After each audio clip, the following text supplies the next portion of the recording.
Hello friends, இன்றைக்கு இந்த வீடியோவில் 2026ஆம் ஆண்டுக்கான நகைக்கடன் தள்ளுபடி குறித்த ஒரு முக்கியமான அறிவிப்பை தமிழக அரசு வெளியிட்டிருக்காங்க. அது என்ன அப்படிங்கிறத பற்றி இந்த வீடியோவில் டீட்டெயில்டாக பார்க்கலாம். யார் யாருக்கெல்லாம் இந்த நகைக்கடன் தள்ளுபடியானது கிடைக்கும், எத்தனை சவரன் வரையில் கிடைக்கும், எந்த தேதியிலிருந்து வச்சவங்களுக்கு கிடைக்கும், கூட்டுறவு வங்கியில் மட்டும்தான் தள்ளுபடியா அல்லது அனைத்து வங்கிகளிலுமே கிடைக்குமா அப்படிங்கிறத பற்றியும் பார்க்கலாம்.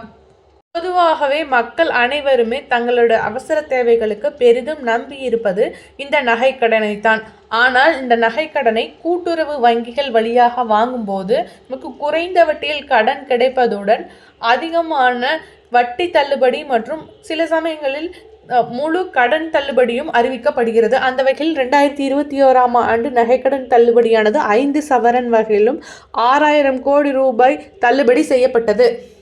இந்த நிலையில் வரும் 2026 சட்டமன்ற தேர்தலையொட்டி மீண்டும் இந்த நகைக்கடன் தள்ளுபடி யார் யாருக்கெல்லாம் கிடைக்கும், எத்தனை சவரன் வரையிலெல்லாம் தள்ளுபடி கொடுக்கலாம் அப்படிங்கிற டிஸ்கஷனும் போயிட்டு இருக்கு.